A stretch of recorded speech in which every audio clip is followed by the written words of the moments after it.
8:12 de la noche. Detrás del escenario en Monterrey, escuché a la multitud coreando mi nombre como lo habían hecho durante décadas. Pero aquella vez no me levanté enseguida. Me quedé sentada mirando el suelo mientras alguien ajustaba el cable de mi micrófono y los músicos seguían afinando sus instrumentos al otro lado de la cortina. Recuerdo el sonido exacto de unos tacones cruzando el pasillo, el ruido de una botella de agua abriéndose, la voz baja de una maquillista preguntándome si me sentía bien. Y aún así, lo único que podía escuchar con claridad era mi propia respiración. Lenta, cansada, distinta. Según muchas fuentes, fue en esa etapa cuando comenzaron a surgir rumores sobre problemas de salud que Ana Gabriel nunca había explicado demasiado en público. Muchos espectadores empezaron a preocuparse al notar pequeños cambios durante los conciertos, pausas más largas, silencios inesperados, momentos en los que parecía perderse dentro de las luces del escenario, mientras el público seguía cantando sin darse cuenta de lo que estaba ocurriendo detrás de sus ojos. Yo todavía recuerdo el sonido de los primeros segundos antes de salir a cantar. Ese instante siempre había sido mi refugio, el murmullo de miles de personas mezclado con la vibración de los amplificadores, el golpe suave de mis botas contra las escaleras metálicas, el técnico diciendo 5 segundos, y después la explosión. Pero una noche, el sonido cambió. Empecé a escuchar mi cuerpo más fuerte que la música, una tos seca detrás del escenario, el roce de una silla moviéndose lentamente dentro de una consulta médica, el ruido de unos papeles acomodándose sobre un escritorio mientras un doctor evitaba mirarme directamente durante demasiado tiempo. Ana nunca habló demasiado a fondo sobre ese momento, pero información que sorprendió a muchas personas comenzó a circular cuando algunas fechas fueron modificadas y ciertos compromisos desaparecieron sin explicación clara. Algunos antiguos colaboradores cuentan que ella permanecía sentada mucho más tiempo después de los ensayos, mirando el escenario vacío incluso cuando todos ya se habían ido. La maquillista empezó a notar que dejaba intacta la mitad de su taza de té. El encargado de sonido observó que se quitaba el earpiece antes de terminar algunas pruebas, y aunque nadie decía nada directamente, el silencio empezó a sonar más fuerte que cualquier canción. México seguía lleno de música afuera. En Ciudad de México, los bares seguían abiertos hasta tarde. Los coches seguían pasando con rancheras antiguas sonando desde las ventanas. La gente seguía cantando en bodas, en fiestas, en restaurantes pequeños donde todavía colocaban mis canciones en la madrugada. Pero dentro de mí había noches en las que el escenario ya no parecía el mismo lugar. Muchas personas creen que esta ha sido una de las etapas más difíciles de mi vida. No solamente por el miedo físico, sino por algo mucho más extraño. El miedo a no reconocerme dentro del ruido que me acompañó toda la vida. A veces me quedaba quieta antes de salir a cantar, escuchando cómo el público seguía coreando mi nombre mientras yo trataba de recordar en qué momento empecé a sentirme cansada, incluso antes de que comenzara la primera canción. Y fue ahí, justo ahí, cuando por primera vez tuve miedo de que la música siguiera existiendo, pero sin mí dentro de ella. Todavía puedo recordar el sonido de aquel viejo radio encendido antes del amanecer. Una voz lejana atravesando la cocina mientras alguien preparaba café y el sol apenas comenzaba a tocar las calles de Sinaloa. No recuerdo exactamente qué canción estaba sonando, pero sí recuerdo la sensación. Era como si la música pudiera abrir una puerta invisible en medio de una vida donde casi todo parecía pequeño, lento, repetido. A veces pienso que mi verdadera infancia no estuvo hecha de fotografías, sino de sonidos. El motor cansado de los autobuses de larga distancia, monedas chocando dentro de un bolsillo vacío, ventiladores girando durante noches demasiado calientes, y mi propia voz intentando hacerse más fuerte que todo eso. Mucha gente ve los escenarios gigantes, las luces, los vestidos, pero muy pocos saben lo que significa crecer, sintiendo que debes controlar cada paso porque nadie más lo hará por ti. Según algunas personas que trabajaron conmigo durante aquellos años, incluso cuando yo apenas empezaba a cantar en lugares pequeños, ya existía esa necesidad obsesiva de mantener el control absoluto del escenario. Yo elegía cómo caminar, cuándo guardar silencio, cuánto tiempo mirar al público antes de empezar una canción. En bares pequeños, donde apenas había unas cuantas mesas ocupadas, aprendí que el silencio podía ser más poderoso que un aplauso. Recuerdo las voces mezcladas de la gente hablando, mientras yo esperaba detrás de una cortina improvisada. El ruido de vasos chocando, el humo, las risas. Y después, ese instante exacto donde alguien anunciaba mi nombre y todo parecía detenerse por unos segundos. Ahí entendí algo que nunca volví a olvidar. Arriba del escenario, yo podía controlar el mundo, aunque fuera solamente durante 3 minutos. Por eso creo que nadie entendió realmente lo que comenzó a pasar años después, porque el miedo no apareció solamente por el dolor físico. Apareció cuando empecé a sentir que mi propio cuerpo ya no obedecía con la misma precisión.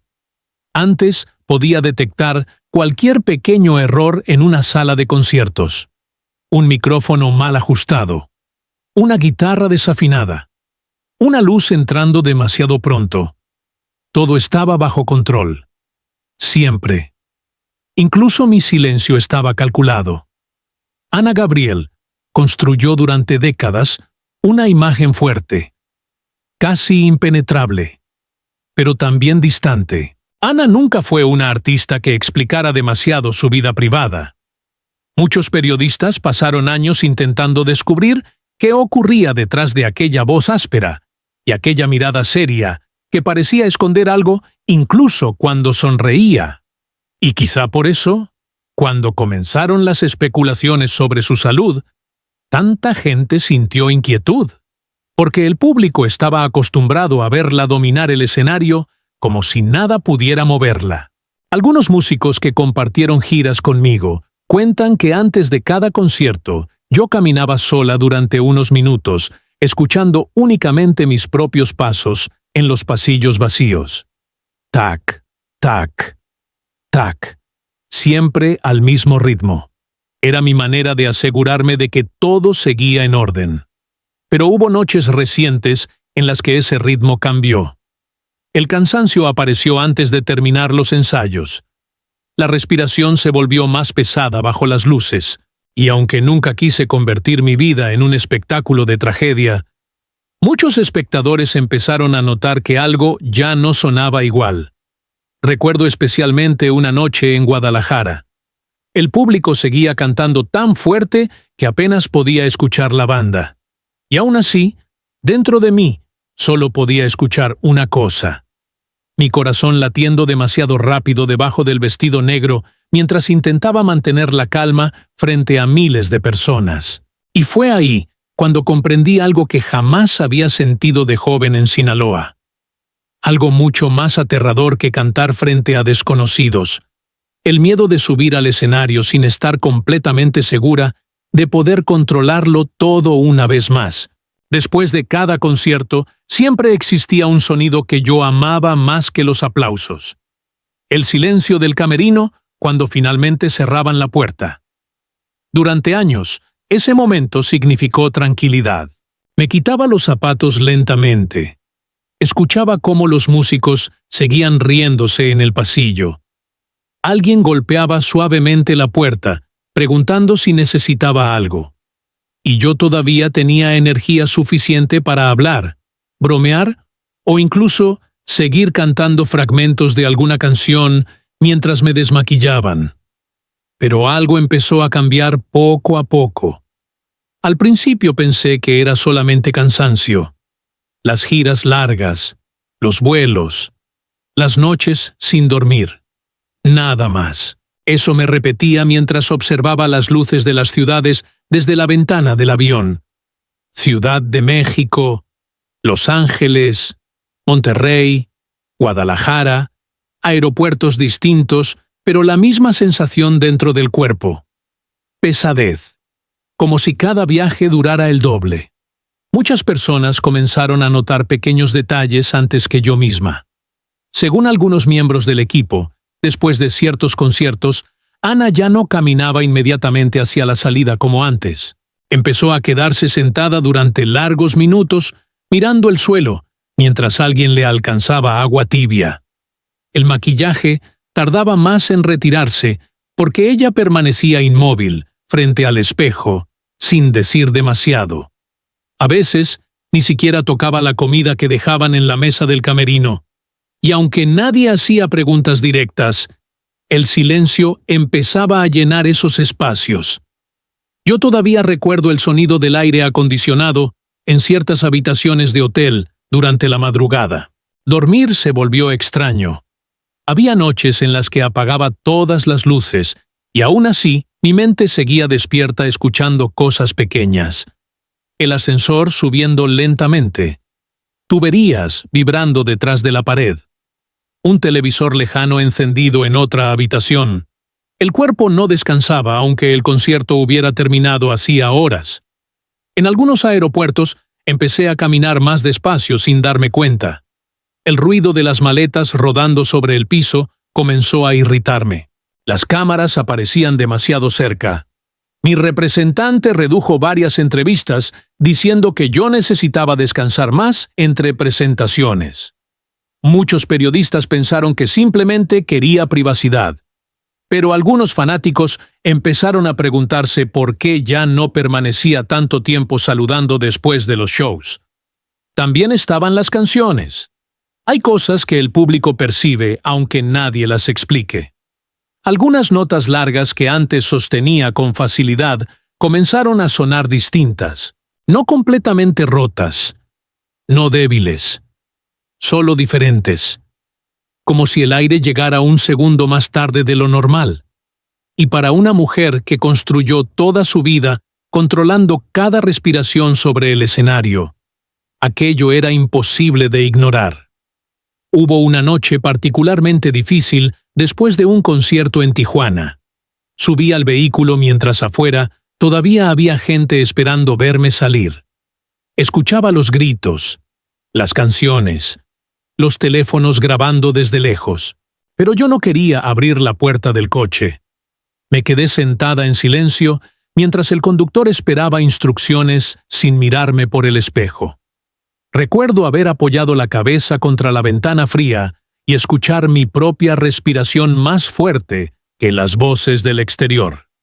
Pasaron varios minutos antes de que alguien del equipo se acercara para preguntarme si estaba bien.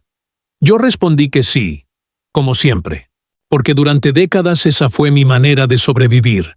Seguir adelante antes de que el miedo tuviera tiempo de hablar.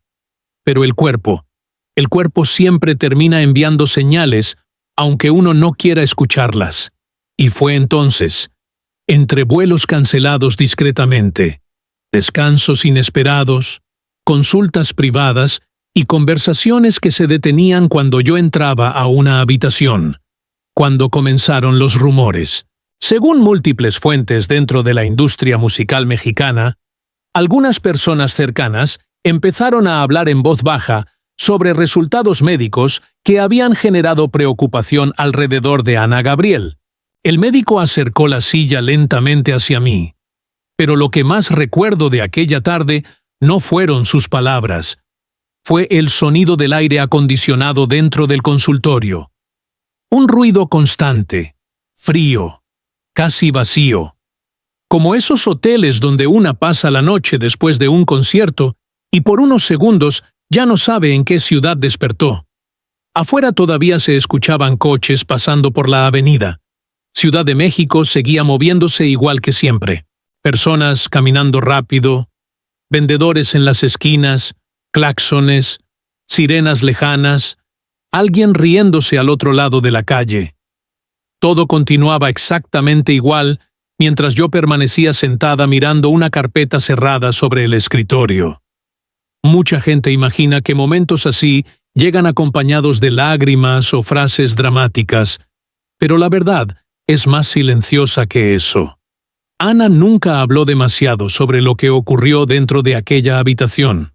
Según algunas personas cercanas, incluso después de ciertas consultas médicas, ella seguía intentando mantener la agenda de trabajo casi intacta. Porque lo primero que apareció en su mente no fue la muerte, fue el escenario, las fechas pendientes, las ciudades que todavía esperaban verla cantar. Recuerdo haber mirado mis manos durante demasiado tiempo aquel día. Las abría, las cerraba lentamente, como si pertenecieran a otra persona. Pensé en cuántas veces esas mismas manos sostuvieron un micrófono frente a miles de personas sin temblar jamás. Pensé en todas las noches donde yo era capaz de controlar un escenario entero solamente levantando la mirada.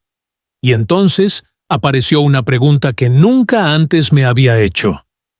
¿Y si un día mi cuerpo deja de obedecerme en medio de una canción?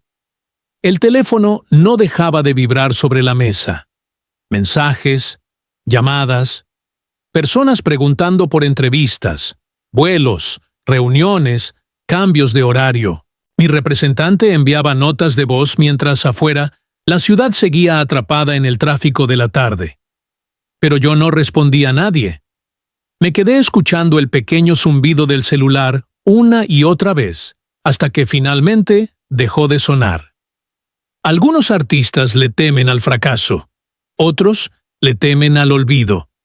Pero creo que yo empecé a temer algo mucho más extraño. El momento en que una cantante deja de reconocer su propia voz dentro del escenario. Porque incluso antes de escuchar ciertos términos médicos, mi cuerpo ya había comenzado a hablar por sí solo. El cansancio, la dificultad para dormir, la respiración diferente después de ciertos conciertos. Según múltiples fuentes dentro de la industria, fue precisamente después de varias revisiones privadas cuando las conversaciones empezaron a cambiar de tono entre personas cercanas al entorno de Ana Gabriel. Nadie decía demasiado en público. Nadie quería exagerar. Pero había silencios que comenzaban a pesar más que las palabras. Recuerdo salir finalmente de aquella clínica mientras el sol empezaba a caer sobre la ciudad. El conductor abrió la puerta del coche y yo permanecí inmóvil unos segundos antes de entrar. Afuera. México seguía lleno de ruido. Un músico callejero cantaba cerca de un semáforo. Una pareja discutía junto a una tienda.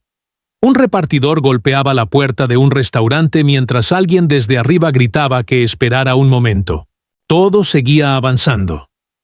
Y quizá eso fue lo más difícil de aceptar. Entender que el mundo nunca se detiene cuando una persona comienza a sentir miedo en silencio. Dentro del vehículo, apoyé la cabeza contra la ventana y observé las luces rojas de los coches atrapados en el tráfico nocturno. Pensé en los escenarios vacíos que todavía me esperaban en otras ciudades. Pensé en las canciones que aún no quería abandonar. Y por primera vez en muchos años, antes incluso de preocuparme por lo que decían los estudios médicos, me pregunté si todavía tendría fuerzas suficientes para sostener el micrófono cuando llegara la próxima noche de concierto.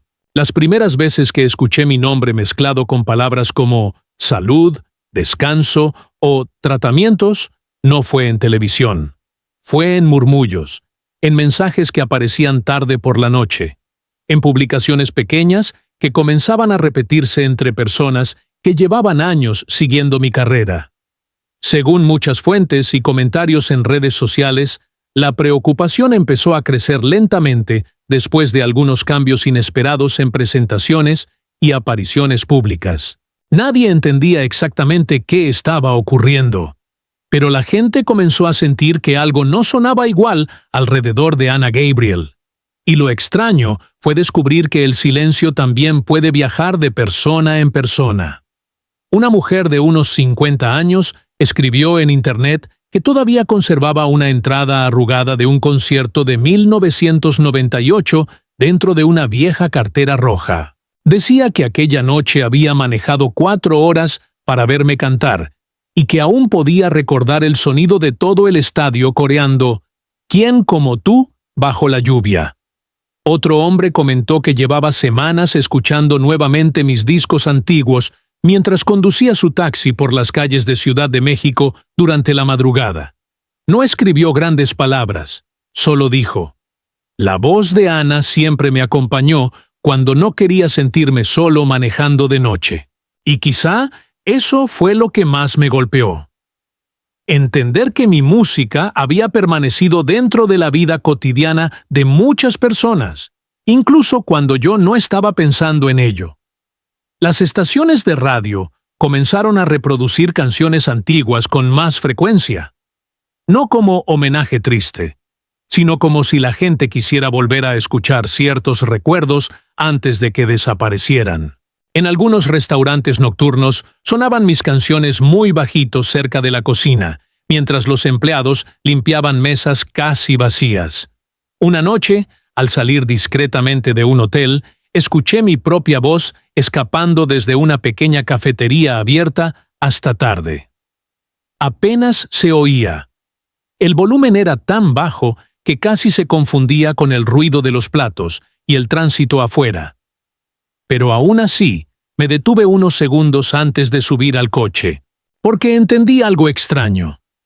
Mi voz seguía caminando por México, incluso cuando yo empezaba a sentirme cansada de cargarla dentro del cuerpo. Algunos artistas enviaron mensajes de apoyo de manera discreta. Músicos que habían trabajado conmigo durante décadas comenzaron a hablar en entrevistas sobre mi disciplina obsesiva arriba del escenario. Uno de ellos comentó que jamás me había visto improvisar una presentación sin tener cada detalle bajo control. Ana podía escuchar un error antes que todos nosotros, dijo alguna vez un viejo colaborador.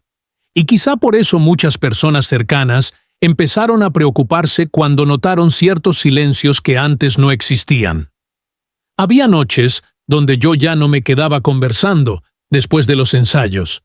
A veces simplemente me sentaba dentro del vehículo mirando por la ventana mientras afuera los fanáticos seguían esperando una fotografía. El conductor encendía la radio para llenar el silencio.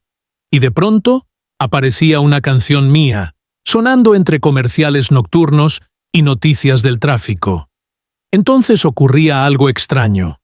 Desde otros coches detenidos junto al nuestro, podía escucharse a la gente cantando partes de la letra, sin imaginar que yo estaba ahí, a pocos metros, escuchándolos en silencio desde un vidrio oscuro. Y fue durante una de esas noches cuando finalmente entendí qué era lo que realmente me asustaba. No era el hospital, no eran los estudios médicos, ni siquiera las conversaciones en voz baja dentro de la industria. Lo que me aterraba era otra cosa. La posibilidad de que un día el escenario siguiera encendiendo sus luces, el público siguiera cantando mis canciones, las radios siguieran reproduciendo mi voz en las madrugadas de México, pero que yo ya no tuviera fuerzas suficientes para caminar hacia ese micrófono una vez más. Hubo una noche en la que el apartamento estaba completamente en silencio. Demasiado silencio para una mujer que había pasado toda su vida rodeada de amplificadores, músicos, aplausos y voces llamándola desde distintos rincones del escenario. No había maquillaje sobre la mesa. No había asistentes entrando y saliendo del camerino. Ninguna cuenta regresiva antes de salir a cantar. Solamente una pequeña televisión encendida en volumen bajo, iluminando parte de la sala, mientras afuera los coches seguían cruzando lentamente las calles de Ciudad de México. Recuerdo el sonido exacto de un autobús frenando en la avenida. Después, una motocicleta alejándose. Después, nada.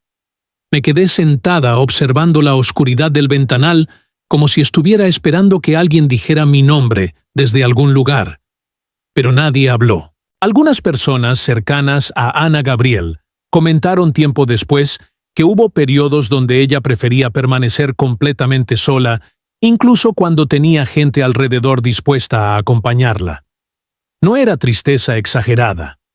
No era drama. Era algo más difícil de explicar. Como si el cuerpo entero estuviera intentando escuchar una respuesta que todavía no llegaba. Aquella noche, caminé lentamente hasta una habitación donde guardaba parte de mi equipo de trabajo.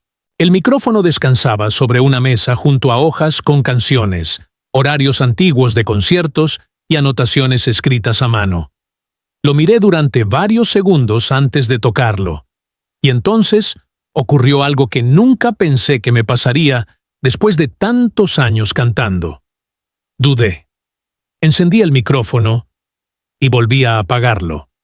El pequeño clic resonó en toda la habitación.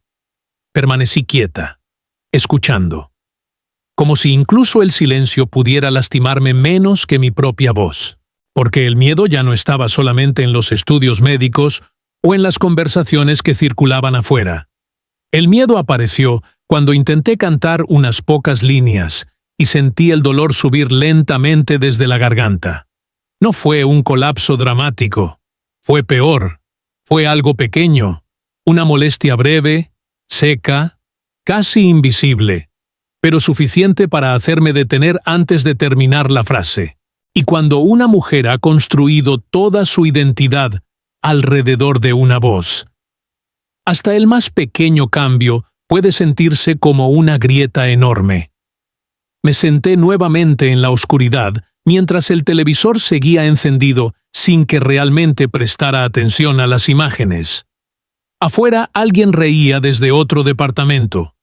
Un perro ladró en la calle. La ciudad seguía viva, siempre viva, y yo empecé a preguntarme si el público estaba preparado para recordar a Ana Gabriel de otra manera, no como la mujer fuerte que dominaba escenarios durante horas, sino como alguien que quizá un día necesitaría detenerse antes de terminar una canción. Muchas personas creen que el mayor temor de un artista es desaparecer, pero no. El verdadero miedo es permanecer y sentir que ya no puedes hacer aquello que daba sentido a tu vida. Según algunas personas cercanas, hubo noches donde Ana repasaba antiguos conciertos en video, observando detalles mínimos que nadie más notaría. Una respiración más firme, una nota larga sostenida sin esfuerzo, una manera distinta de caminar hacia el escenario, como si estuviera intentando encontrar exactamente en qué momento comenzó a perder el control de algo que antes le pertenecía por completo. Y quizá eso fue lo más duro de aceptar. No el dolor físico, no los rumores, no las publicaciones en redes sociales, sino descubrir que el cuerpo puede empezar a cerrar puertas lentamente, incluso cuando la mente todavía quiere seguir cantando. Aquella madrugada me acerqué otra vez al micrófono. Lo sostuve entre las manos, pero no dije nada. Solo escuché mi propia respiración mezclándose con el ruido lejano de los coches afuera. Y por primera vez en toda mi vida, entendí la sensación de estar frente a un escenario oscuro, sin saber realmente si todavía tendría fuerzas suficientes para caminar otra vez hacia la luz. Casi la 1 de la madrugada. En una pequeña fonda todavía abierta en Ciudad de México, un hombre de mediana edad acomodaba lentamente las últimas sillas vacías mientras el vapor salía de una olla olvidada cerca de la cocina. Nadie hablaba demasiado a esa hora. Solo se escuchaba el ruido suave de los platos chocando entre sí, el zumbido antiguo de un refrigerador, y una canción vieja sonando muy bajito desde un radio colocado junto a la caja registradora. Afuera la ciudad seguía moviéndose con esa calma extraña que solamente aparece después de medianoche. Los semáforos continuaban cambiando de color, aunque casi no hubiera coches esperando. Algunos taxis cruzaban la avenida dejando líneas de luz sobre el asfalto húmedo. Un vendedor nocturno arrastraba lentamente un carrito metálico mientras silbaba una melodía que parecía perdida entre el ruido distante de la ciudad. Y en algún punto de México, quizá dentro de un automóvil detenido en el tráfico, quizá en una casa donde alguien no consigue dormir, quizá en unos audífonos viejos conectados a un teléfono. Todavía seguía sonando una voz áspera que durante décadas acompañó despedidas, viajes largos, amores rotos y noches demasiado silenciosas. Según muchos seguidores, eso fue lo que hizo distinta a Ana Gabriel durante tantos años. No solamente las canciones, sino la sensación de que siempre había algo contenido detrás de cada palabra. Algo que nunca terminaba de explicarse por completo. Tal vez por eso tantas personas comenzaron a preocuparse cuando las noticias sobre su salud empezaron a circular en voz baja. No porque México estuviera detenido mirando una tragedia, sino porque para mucha gente ciertas canciones forman parte de recuerdos demasiado personales como para ignorar el paso del tiempo. Una mujer apagó la televisión y dejó que el radio siguiera encendido mientras doblaba ropa sola en la madrugada. Un conductor bostezó frente a una luz roja, mientras golpeaba suavemente el volante, siguiendo una melodía conocida. Un joven empleado de gasolinera levantó apenas el volumen cuando reconoció aquella voz saliendo desde un coche estacionado cerca de las bombas de combustible. La ciudad seguía llena de sonidos pequeños, cubiertos chocando, puertas cerrándose, pasos rápidos bajo la lluvia ligera, un autobús frenando en alguna avenida lejana, y entre todos esos ruidos cotidianos, una canción seguía avanzando lentamente dentro de la noche sin pedir permiso. Quizá ahí es donde realmente permanecen los artistas después de tantos años, no en titulares enormes, no en discursos perfectos, sino en esos momentos diminutos donde alguien escucha una melodía antigua mientras intenta atravesar otra madrugada más. Cerca de la 1:20, el hombre detrás del mostrador apagó algunas luces del restaurante y dejó solamente encendida la lámpara pequeña junto al radio. La canción seguía sonando muy despacio. Afuera. La neblina ligera comenzaba a cubrir parte de la avenida. Algunos taxis todavía cruzaban la calle húmeda.